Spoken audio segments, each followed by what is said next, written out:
and welcome to the morning DNI, or DNI because it's just me. No, it's the morning DNA. I am Aaron Dyche, the man of a single black shirt. She is Danae Hughes, the woman of a million distractions, also muted. And we're here to find out what this day I'm not is. muted. Oh, you aren't anymore? No, Correct. I was mouthing. Oh, you were tricking me. We're here to find out what October 4th, Oh my God, TRC is here. 21 is made of. I don't even know what that means. Random chick. The random chick. Yes, the random chick is here. Of course, who else would it be? It's the woman who plays Bella on my server. Why wouldn't you know the characters that I get to play and hang out with all the time, Aaron? Mm-hmm. Yeah. Well, you know, I don't know. I know some of the characers that you play. I just don't know necessarily the people that play them. Right. Yes, right. exactly. Well, do you know Bellatrix? Do you? Yes, I've seen That's Bellatrix. Bella. Oh, well, very nice. Nice to meet you, Bellatrix Random Chicks. Thank you for hanging out with us this morning. Thank you for the standing by as we figured out some technical difficulties for the rare double intro. It's a special day. It is a special day. How are you, Danae? I'm good. I feel like I just woke up and started running really, really fast. And this is the first time I've sat down.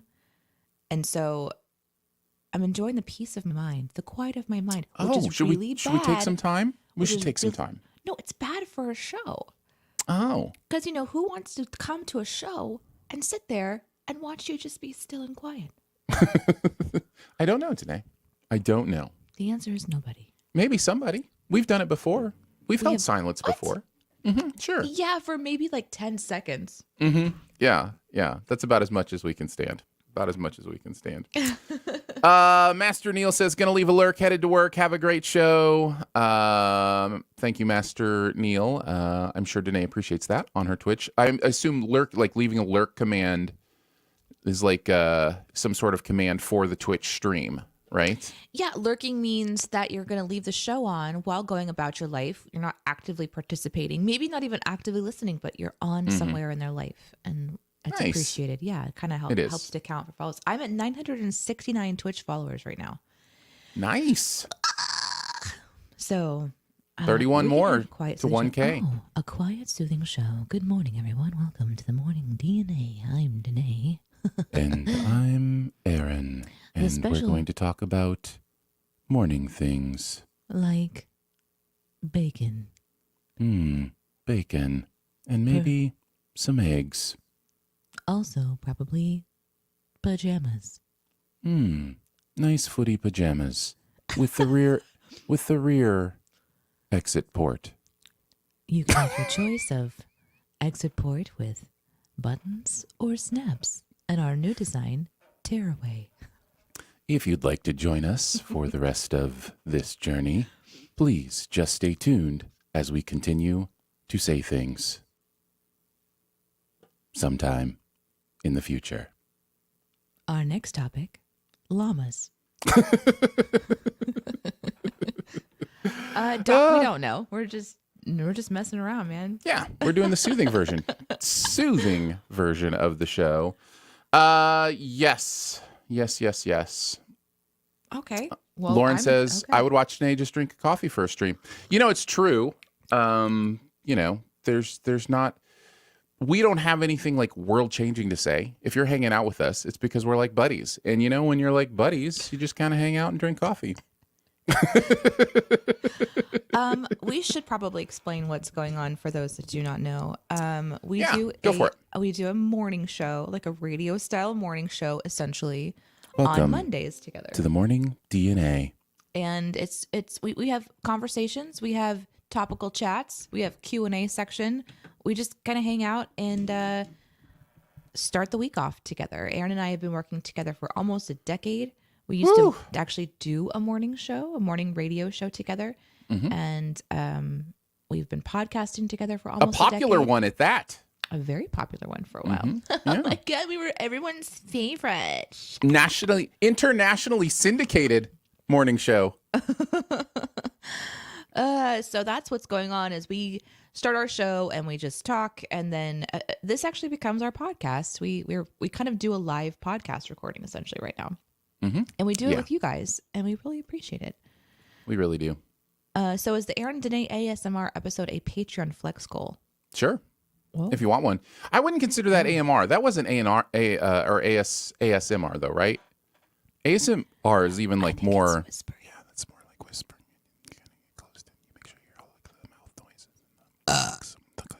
Is that part of it? Yeah. Oh, That's how that works. Shoot. Oh, shoot. Yeah. So yeah, that's what we're doing. And we usually kind of reflect on the weekend and the previous week and have topics to share with each other. So sorry for that. And also not sorry. For the Burping burp? is normal. It is Burping. normal. It's a normal human thing. I think that's one of the ways I like to break down the norm, and I've liked to throw people off in my life is I have just let my burps out. I don't let my farts out, but I will let my burps out. Yeah. It's very important. Yeah. Someday she may level up to fart status. We don't know when that will happen. I'm thinking in my 50s or 60s when I just don't care about flatulation anymore. Yeah. But I'm not there. Or when you can't control it. Isn't that more like 70s and 80s? Though? I have no idea. We'll talk about that in my topic later on. Well, not that specifically. Yeah. Hey, tell those 1,000 Twitch people to be Patreon members so we can get that DNA D&D game. We'd love it. We'd love to see it. I definitely talk about what I do on Twitch, but you know what? I actually have people who subscribe to my Twitch channel too. So, you know, they only want to give me so much money, and I understand that. That's right. It is unfair a little bit. Both of us have like 4 different places where people can support our different creative projects. It makes sense because we have different creative projects, but you know, yeah, at some point we've had people email us and be like, "Hey, love you guys. You guys are amazing. Which one should I support? Like, if you had to pick one, where do I go? Send us a check." Archimedes says, actually been trying to teach my mom how to burp so she doesn't get bloated and hurt anymore. Aww. That's sad. Oh, no. Okay. New goal, new stretch goal. Help Archimedes help her mom burp. I mean, does she hold it in because she thinks it's rude? I'm confused how it doesn't just escape after a time. Like, maybe she has a condition or something. That's sad. Some sort of close off or putting my coffee down and realizing it I back love it so much that I'm picking it right back up again. Yeah. Back up again. One of Danae's favorite sounds is when I fake burp. Like the process of sucking air in to fake burp. It's one of Danae's favorites. Oh, she's taking her headphones off so that I can demonstrate it to you. You're gonna have to give me a visual cue because I've taken my headphone off. I am not listening to this at all. I can't. You'll see it. You'll see it happen. So yeah, when I want to fake burp, I have to suck air in, and Danae loves this noise. It's more like a. I can't even look at it. God. So just teach your mom that. Teach your mom that. You're gonna have to send me a message. Teach your mom how to, like, you know, suck the air in and then let it out. It's like an in burp and an out burp. It's amazing. We're good. I won't do it again. So there you go. Disturbing. You need to go back and look at your face. No, you know what? How do I do this? I know what my face looks like. No, I know what my face looks like when I do that. And combine that with the otherworldly sound that happens as you're trying to suck air down your esophagus. Like, stop. Yeah. Oh my God. Wicod, you are evil, who says, yes. Dicer, do it again and wear a shark mask. That's how you lose a friend. That's right. That's how you get banned from Danae's Twitch right there, by suggesting things like that. Archimedes clarifies, love it. She has trouble letting it out. My guess is a trained reflex because of societal pressure. Also amazing burps. Made my day. God. No. Hey, listen. If you want to, you can go to Aaron's Twitch, follow him on Twitch, and he'll make it one of those point redemption things where you can redeem points and make him burp. Wait, instead of ASMR, I just have like an all burp Twitch channel where thousands of people come just to hear burps over and over and belches. I wasn't thinking that. Oh my gosh, my dogs.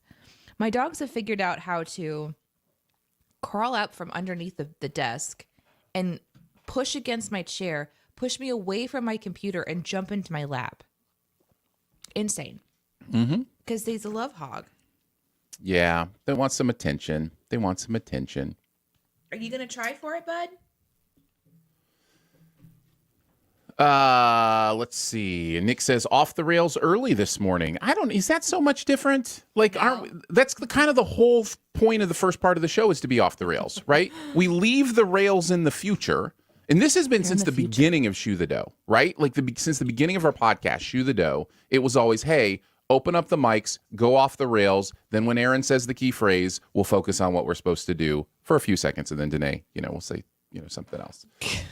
So that's generally been our pattern for like the entirety of what goes on here. So should I say the magic words?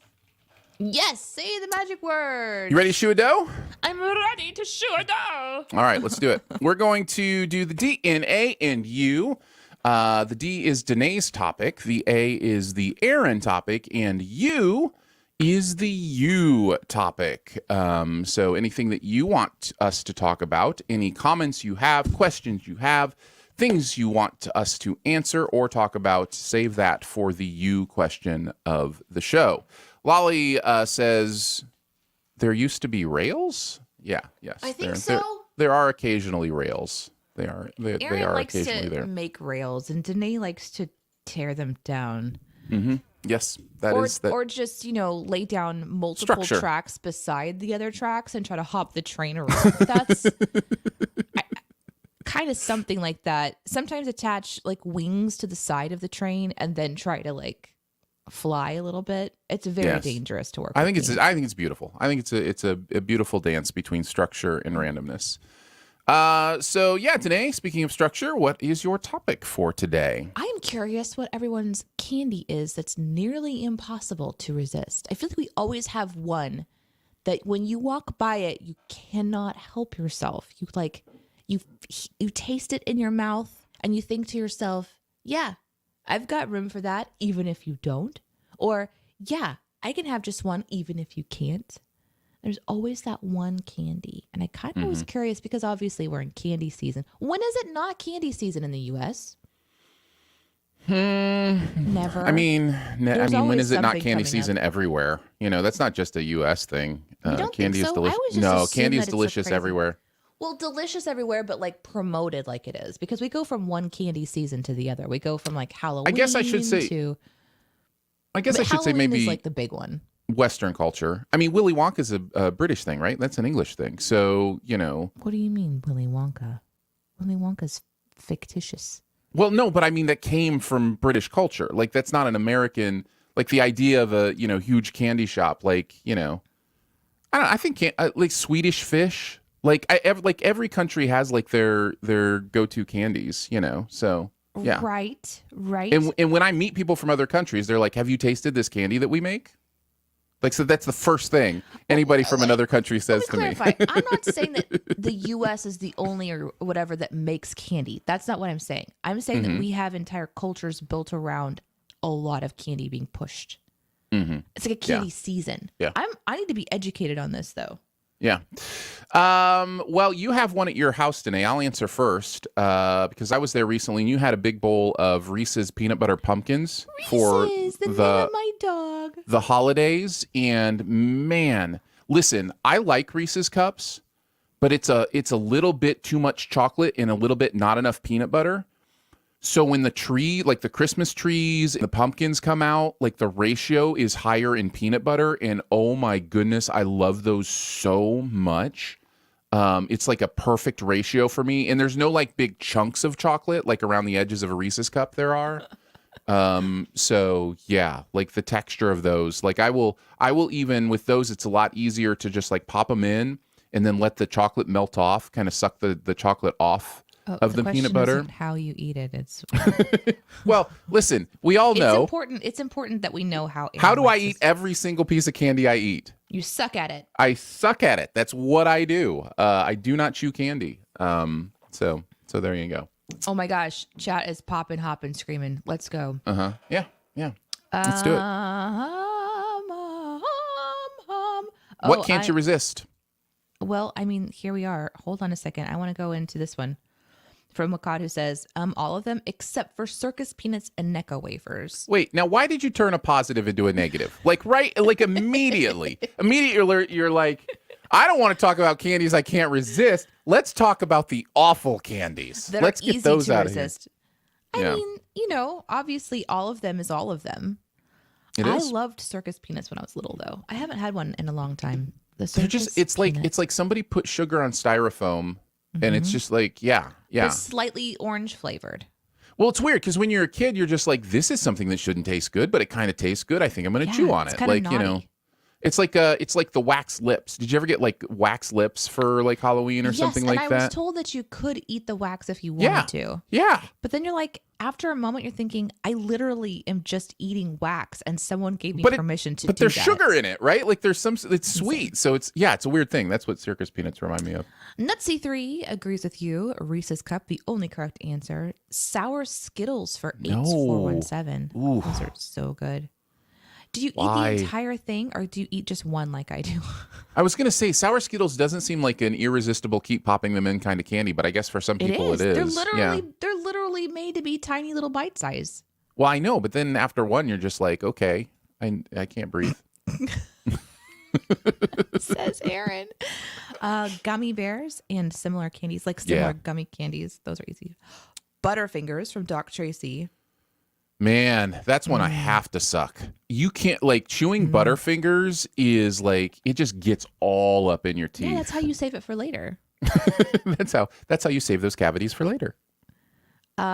Here's one from Nick who says my go-to candy is the Trolley sour gummy worm. It's the favorite theater snack, and Swedish fish are good too. So those are my gummies. Nice. They're good. Oh, Lind mint truffles. Heck yeah, that seems like next level. Never had it before, but just the name of it, and I'm with you.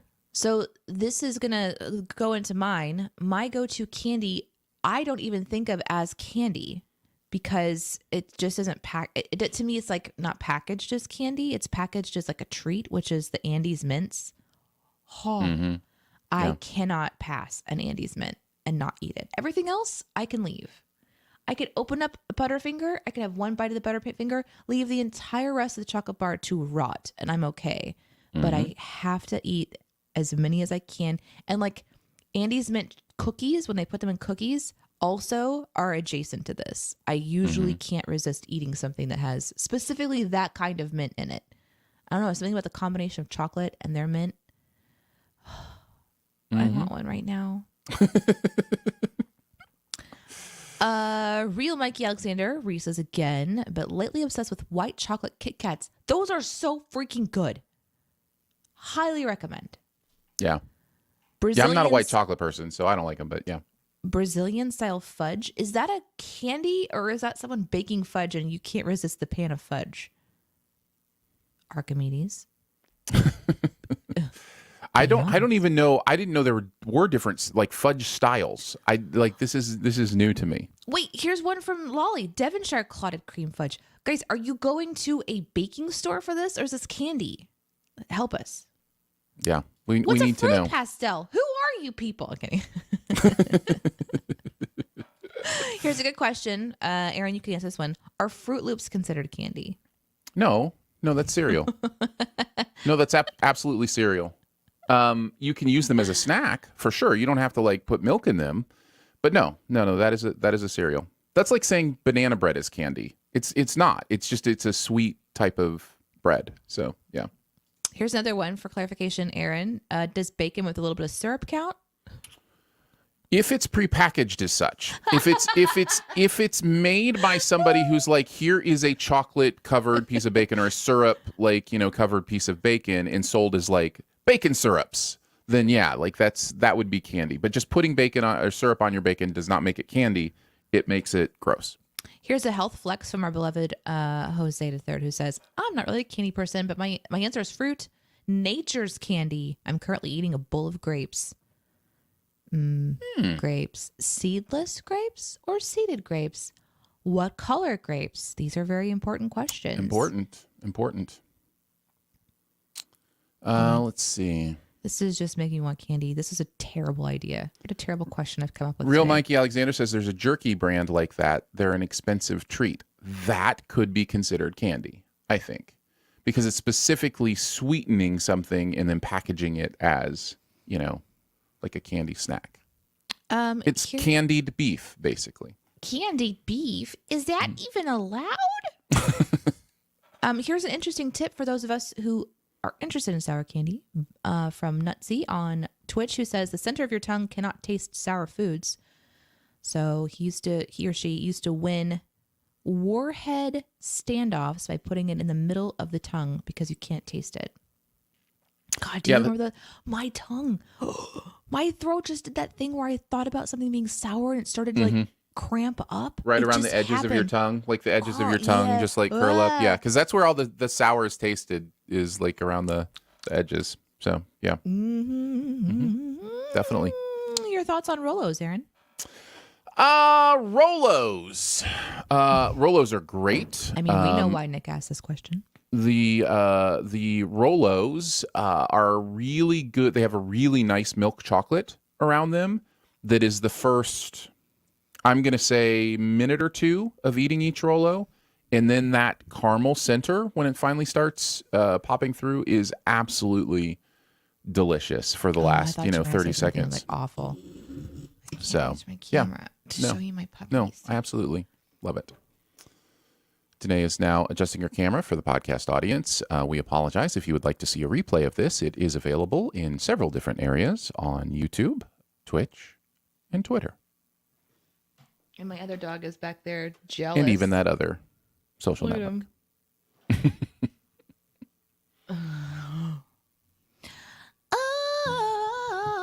So much chat about the candy. Did we mention the Lindor chocolates? Because those are amazing. So I wanted to mention that. Lolly said that. I like this one from your dad in the chat. Love to your father, who says, I'm on the positive side of candy corn argument, and I love symphony bars. I'm with you on the symphony bars. They're delicious, especially the ones that have, what is it called? They've got kind of like a crunchy one. Toffee. I like almonds. The toffee. That too. I like toffee. The almonds. Those Dove Promises chocolates with or without almonds. This is what's interesting. Hold on a second. I'm going to just real quickly hop over to Lolly. Candied. My God, Americans will put sugar on anything with it. Yes. Yes, it is true. It's everywhere. But candied beef? I mean, I've never had it. It doesn't sound good to me. I don't understand putting bacon on cupcakes and all that stuff. I don't get that. Dipping your French fries into Frosties. I don't understand like all those combination things. They don't make sense for my my taste buds. But yeah. Yeah.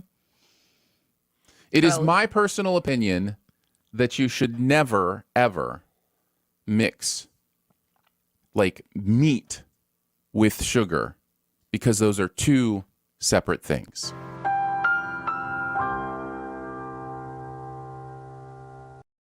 Thank you. Oh my God. I'm so happy right now. I mean, when I added that, little did I know it would be useful to you someday. God, I love that so much. That just made my freaking morning. Nice. Last little bit. How about this from Lolly, who says, fun story, Dove chocolate is called Galaxy in other countries. Is it because they don't want people to think it's made of doves? Is that the reason? Is to confuse, not to confuse anybody? Why is your chocolate made from birds? It makes no sense. Just good luck to all and everyone in this hyperactive candy season to resist whatever temptations are bombarding you right now. My house is filled to the brim with candy, and I opened up 2 bags of candy so that I had access to some of my favorites, and I regret that choice. I wish I would have listened to my husband. No one tell him I said that. The other thing is that I found that, this sweet treat, my little wafer rolls, and they're gone now. So that should have been your answer then. But these aren't really candy. It's true. I consider agree. this candy. I feel agree. like this is more food. But suddenly my dog is like, excuse me. Yeah, I mean, yes, it is. Technically, candy is a type of food. So, but like, yeah, I would consider that more like a pastry so or something like that. You know? No, toenails are not considered I food. don't know why. It just popped into my mind. Toenails are not considered food.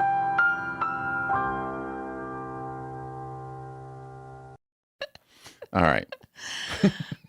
Let's go on to your topic quickly. All right, we shall go on to the A topic. What's an immediate way to make you feel younger or older? What is something immediately that when you do or change about you or whatever makes you feel younger or older? This comes from the fact that I shaved my beard this morning. Oh my God, I didn't even notice.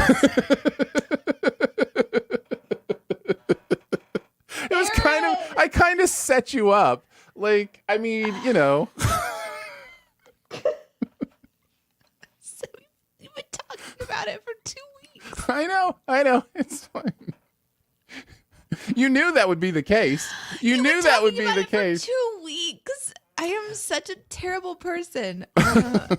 So anyhow, it was incredible. I shaved it and I was like, oh, I just de-aged like 10 years. Like, it's just, I feel younger. Like when I don't have any kind of facial hair, it just makes me feel younger. So it got me thinking, like, what is something when you do, and it doesn't have to be physical like that. It could just be something you say or whatever that makes you feel either younger or older. But it's like immediate. It's like, oh, I just aged 10 years when I said that or did that. I just, regressed 10 years when I did that. I haven't experienced my getting older one, but I know that it's coming. Mm-hmm. We're going to be going on a family trip next year, and we're going to be going somewhere where usually I want to ride roller coasters. But the last time I rode a roller coaster, my body did not respond to it like it normally does. And I think it's twofold. When I had my child 4.5 years ago, my body decided to do all kinds of different things, amazing things, but very different things. And I'm still recovering from getting back into like what I would consider homeostasis, at least before. Like, I'm never going to go back to what my body was before. Obviously, that's impossible. But I was large in part pain-free every day, which is very different now. And so I'm on this journey to figure out where I'm out of alignment and things like that. Anyhow, so I went on a ride once, and I felt like I had run just directly into a wall as fast as I possibly could and just collapsed, and then got up and did the like shake it off thing and then just hobbled away. So I don't know that I'm going to ride roller coasters either as much or very, very carefully, because I sort of don't want to feel like I ran into a wall.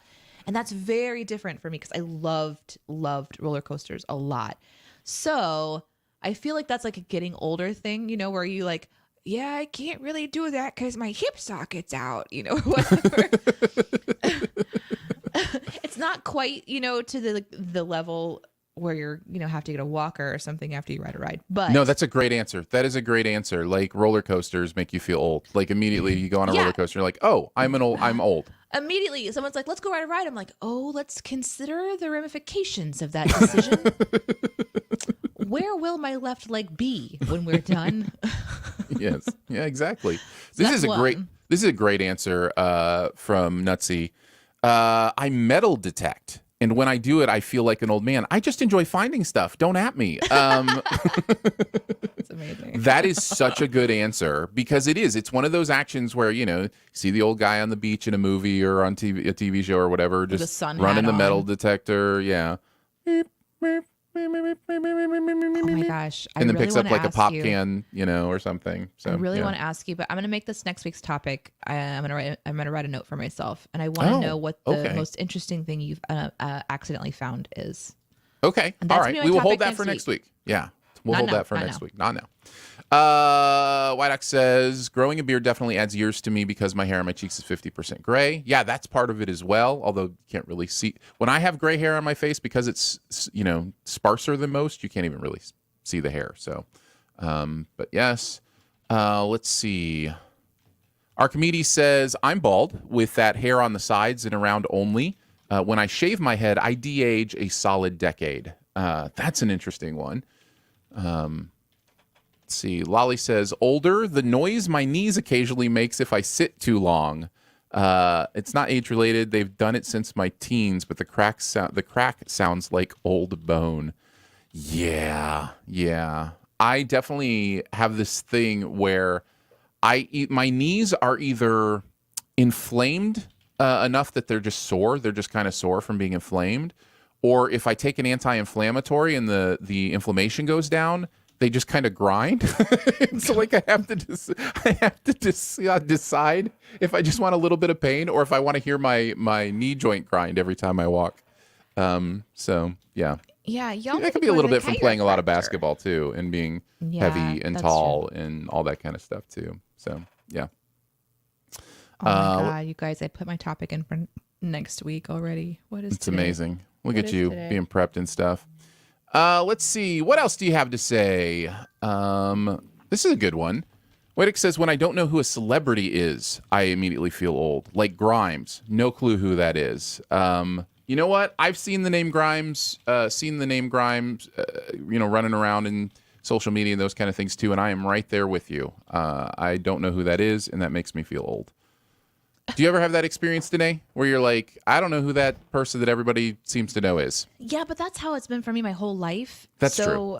You know, that's something where when I was growing up, like, I didn't even know who the Beatles were until I was probably in my mid to late 20s. And then I was like, oh, yeah, I know that song, but I didn't know that was, and I was teased for it almost. I've been teased about all the things I don't understand for a very long time. It just kind of becomes like noise in the background after a while, but it used to bother me quite a lot because, you know, I didn't watch movies or I didn't know the names of artists. It's just never been something that I've been super into. So yeah, unfortunately, I've been old in that regard for a very, very long time. Slab talks about feeling younger, which we haven't heard a lot of. Being around my girls makes me feel young. Also, being around my girls makes me feel old. Yes, both things can be true. But yeah, hanging out with your kids or even just hanging out with, you know, younger people, that definitely can make you feel young, kind of give you, you know, young vibes. To be fair, that's kind of one of the things I love about doing a show like this. And a lot of the audience is much younger than me, and it just kind of keeps me aware and young and keeps me, you know, feeling good. So, yeah. Let's see. Nick says, whenever I have to explain to my kids something from the pre-90s, we were watching Ghostbusters and my 6-year-old was balking at the old style TV they were watching, and I couldn't believe TVs were like that. Oh my gosh. Yeah. I remember the first time my grandmother explained to me how you had to get up and walk to the TV to interact with it. Yeah. And I, as a remote control, you know, TVs have remote controls, and I don't remember what was happening. Maybe I was complaining about it not working or something like this. And she kind of, you know, went into this explanation of like how televisions used to work. And my mind was literally like, wait. So you're sitting on the couch and you change your mind. You have to get up. And she's like, oh yes. And then once you turn the dial, you had to shift around the little antenna to get the signal, to get the better signal. And that's the day I learned about signals, and my mind was blown. Yeah, it's really interesting that the transfer of information when these things were invented were waves, right? Radio waves, TV waves, you know, just through the air, right? And now it's through a cord or digital or whatever. It's ones and zeros sent through a fiber cord or whatever it might be. But the end result is the same. Some sort of content comes to you through some sort of box. And that's been since radio was invented, right? Television was just visual radio. That's what it was. It was like you had a radio that also had a video picture on it. And you would, you know, turn the dials to find your favorite channels just like you would with a radio station. So, yeah. Archimedes says, my first TV was a hand-me-down. Can I clarify something real quick before I get off that topic? I don't know that from experience. Just in case you wondered if I was that old. I don't know that from experience. That is in my past. Archimedes, though, had a hand-me-down TV that had handling antennas and no remote. And remembering this makes some feel old. Ha! Yes. Yep. Yes. As far as feeling like young, my grandfather had that young energy. My mom has that young energy. I have that young energy. I feel young all the time. I like to laugh at things and just be silly and goofy. So mine's like more of a state of mind. I don't know what makes me feel young. Like maybe getting in a car and just driving and not having anywhere to go and just like cruising around. That kind of makes me feel young. You know, as you get older, you have so many more responsibilities. It's kind of hard to mentally escape them. But something about just nothing on the calendar, no agenda, kid is taken care of, and you're just driving around because you can. That probably will always make me feel a little bit young. Like when you're 16, you have a car, and the coolest thing you can do is just drive down the street. Yeah. Without a care in the world. So. Yeah, on the young side, I was trying to think. You know, there are some like nostalgic things that make me feel like if I eat a certain thing, like I'll have sense memory and that kind of thing where immediately I feel like I'm, you know, back in time. You know, some of those things that my mom makes or, you know, whatever the case may be, you know, will send me back in time. Swimming in a swimming pool always makes me feel younger. I think maybe it's also like because it relieves a lot of the signs of being old. Like, you know, you're not feeling your weight when you're buoyant. You're not feeling, you know, the pressure on your joints, all that kind of stuff. So like swimming, I think, is one that makes me feel young. You can't do your taxes while you swim. Well, you can. You can. I guess you could. If you're creative enough, anything can pretty much happen while you swim.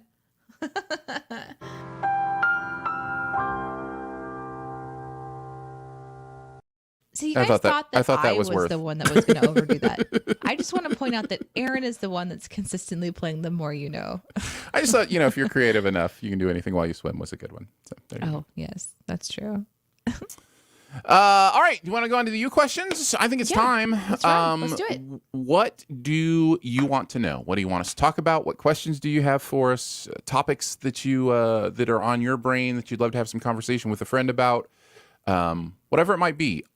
Everything is available for your questioning. It doesn't mean we'll answer everything. We might not have time to get to it or not choose it or whatever, but there is no question shaming here. There's no question. We might not be able to answer every single question, however, so it just kind of depends on what the question is, but we will do our very best to do whatever's on your mind. Absolutely. And thank you to Atop Mrs. Mountain for your subscription. I appreciate it. While we're waiting for the first you question, just a couple more from the last you talk. in front of the question for us, please. Yeah, let us know. My dad says every time I say, "Hey Google," I feel so old. My Google will now respond, probably because I said it. Yeah, that's one of those trigger things I can't say around here, or even just the word "okay." Terrible prompt. Yes. Yeah, exactly. Yeah. Let's see. I feel like maybe I should just do the show with a dog in my lap every week because this has been very therapeutic. Look, I mean, nice. He's just bringing me some love. Here's one from Doc who says, "What are good horror movies to watch this month?" Oh my God. Okay. The Peanuts Halloween special. It's a good one. There's this moment when one of them wears a little ghost costume. It's terrifying. Absolutely terrifying. Yeah. I don't watch horror movies. So I really don't know. My husband used to watch horror movies, but then he stopped. So I don't really have a good one, unfortunately. And I don't know, Doc, that Aaron watches enough either, but maybe have you heard of one that people are enjoying? So people do this thing over Halloween where they watch like a different horror movie every day for like the 30 days of October. And there's like a lot of fun stuff people do. I do not get this subculture. I hope that's okay. I don't understand the desire to be scared. I don't understand the desire to be grossed out. So like horror is not something that appeals to me. Some of these that you're putting up from other people as like Midsommar. Yeah, let's just be aware that you do some research based on your own trigger warnings, all that kind of stuff. Psycho's great. Anything Hitchcock has done is amazing. Maybe that's my suggestion. I would find a Hitchcock movie you haven't seen and watch it. That's the kind of thing that I would get into. So yeah, that would be my choice. Here's one As far as this is from Archimedes Amazonas, who asks, as far as swimming everything goes, do you bring your water resistant phone to the pool or the beach? Do you trust this rating enough, or am I alone in still being extra safer in water? I have taken my phone, this phone that I've now had for 3 years, into the pool, under the water, into the shower. I've taken it all over the place. It's gotten wet, it's been submerged, and it still works just fine. So I have pushed the technology to the limit. However, I did the first time. I was very nervous about it because you're not supposed to be putting your electronic equipment into the water. And it's very hard, at least for me, to push past that barrier in my mind. Like, this is a rule that you have. You're not supposed to put electronics in the water. So I totally understand. I didn't submerge it for a really long time, but like I took it around the lazy river and was just taking pictures of the family. I got like some more interesting photo angles because we were all together. I didn't try to take a picture underwater. I kind of wish I would have done that because I actually have the capability of doing that. This is a Note 9, and if you take the pen out, you can click the button and it'll take pictures for you. So that was kind of a neat thing. I did have to dry it out afterwards, and it has a notification that said water detected in the port. And so you can't charge it while there's water in the port, at least not through the external port. You can still do like the wireless charging. So yeah, there's just some interesting things. But after I got in the pool, I was like, I'm not a pool person, so I don't usually go back to the water. But I have taken my phone into the shower with me to continue to listen to podcasts or whatever. And I just set it up on the little side and just, it's fine. And there has been multiple times, again, that water is detected in the port because the steam obviously will get inside, but it still runs just fine. So I tested it, but I was very nervous about it because it's a very expensive test. So. Yeah, definitely. No, I don't. I mean, I will take the phone, to a pool if I'm on vacation or something, but I don't actually take it in the pool. I used to listen to podcasts in the shower. I had a little hang up thing for my phone to like hang on that was kind of out of the way that wouldn't get much water on it there. But now I have a Google Home device in our bathroom that I listen to podcasts through that's loud enough. So no, I don't. And yeah, it's not so much that I wouldn't risk it. It's just there's nothing that's worth the risk of it for me. I can be away from my phone for that picture, 10 Aaron, minutes. Wow. But that picture. Yeah. I love this question from Lauren Lanezra on YouTube, who says, how would you sell someone on Lord of the Rings? Oof. As a Lord of the Rings fan, I have had this desire and conversation multiple times.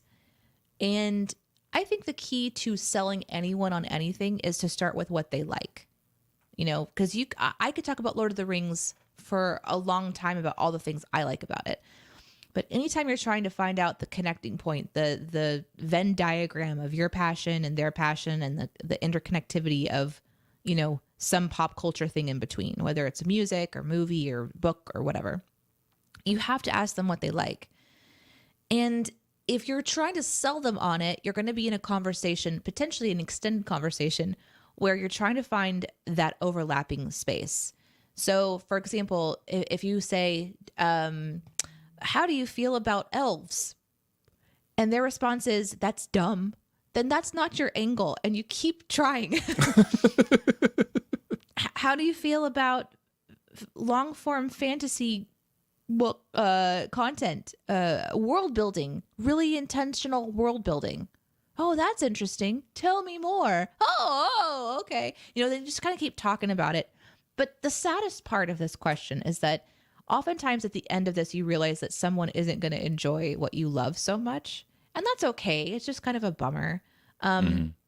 But it's interesting too, because what I love about Lord of the Rings, it might not be what someone else loves, but there could be a way that they could love it, from a completely different storytelling perspective.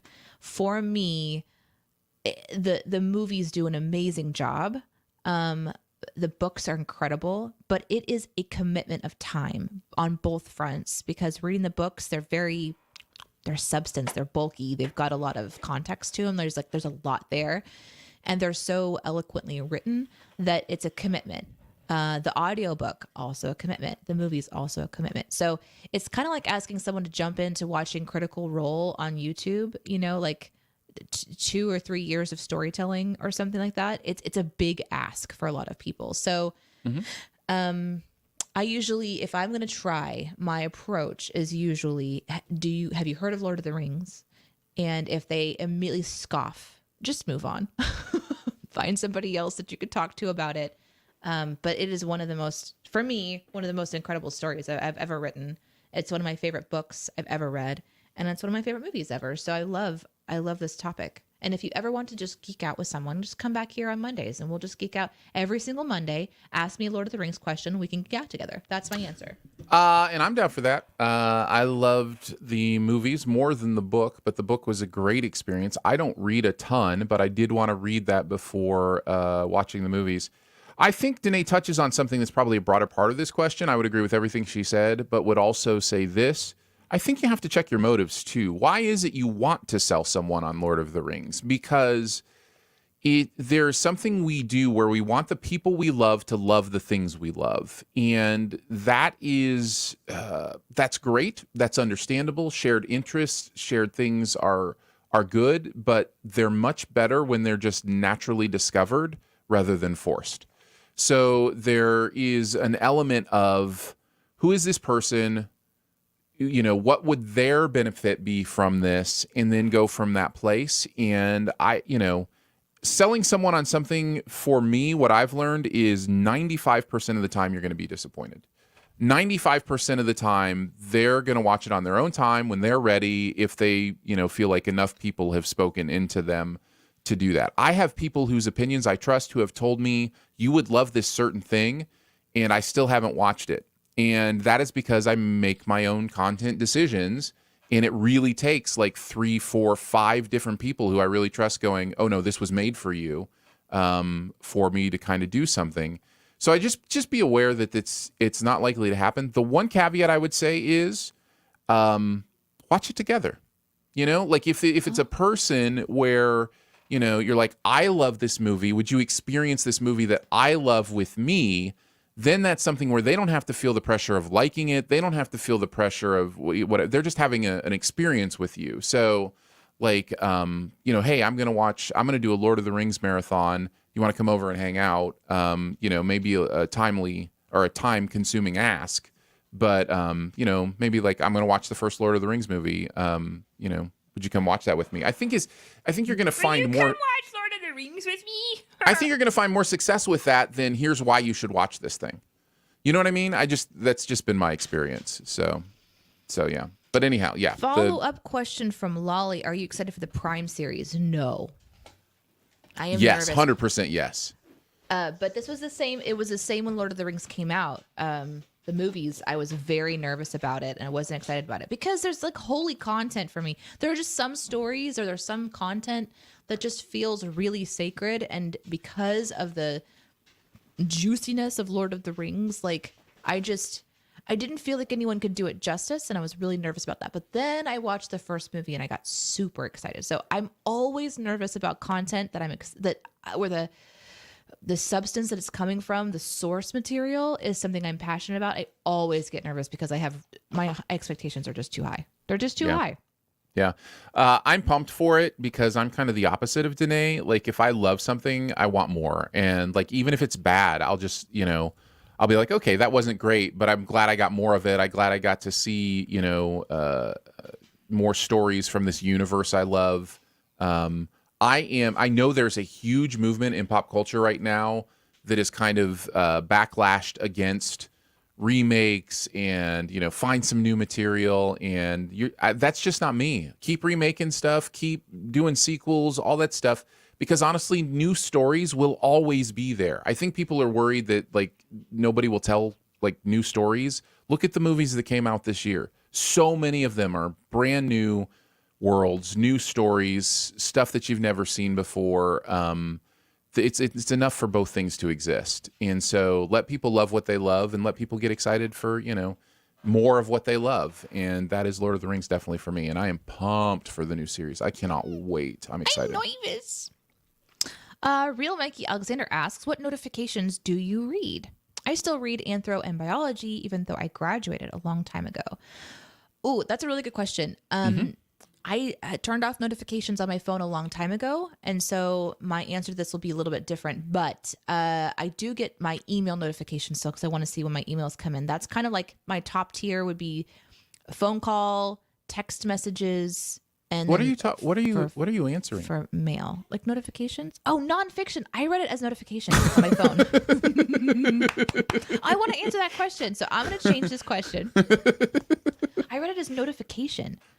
And then I just assumed that Mikey was like getting notifications on his phone On about anthro like updates. and biology? Yeah. I see. Okay. Like, you know how okay. you Even though follow he graduated a long topics? time, still getting notifications about anthropology and biology. Yeah, Well, to totally me, get this it. makes sense because I will follow things topically on Google, right? Yeah, And so then, yeah. for example, radio notifications. I used to get notifications about radio topics, and now I ignore those because I'm not in radio anymore. Correct. So I'm going to answer this question wrong, and Aaron can answer it correctly. as No. We're intended. both going to answer. Both going to answer the question you didn't ask, and then we'll both answer the question you did ask. So I just wanted to say the notifications I pay attention to and actually read are parent related because I subscribe to a lot of different sources on like parenting tips and just things to keep in mind about the state of a child's mind at different stages, because obviously that's an important thing for me to know about. So like behavior patterns or things to look out for that like demarcations in their advancement and things like this. I kind of keep my eye on that sort of thing. So that's one of the only things that when I look at my phone, if I see a notification, if it's not work related, I immediately click on it because I want to read about it. So that's that. That's the question you didn't ask. My answer to the question you did not ask is that I have turned off almost all notifications on my phone except for text notifications from specific people. So if I'm going to see emails or general text or general calls, those kind of things, I'm going to be going and looking for them. I just want to make sure that I'm getting notified when somebody who may need me for particular specific emergency related reasons, that I see that immediately. So work, like I have some work Slack notifications on because they are related to things I need to know immediately. I have no social media notifications on my phone. I think the very first thing everyone should do to maintain a healthy phone life is turn off every single social media notification. Sorry to get on a soapbox, but I think that is a very harmful thing that is killing a lot of our culture right now. So, yeah. Oh, Aaron. No, it's true. It's true. The more you know. You could push it too, you know. What nonfiction do you read, Aaron? Okay, I will answer the question you did ask. I don't read a lot, and especially I don't read nonfiction a lot. But it is my old philosophy books. I will sometimes pull those down, whether it be some of the basic foundations of philosophy books, just to kind of go over some of that stuff.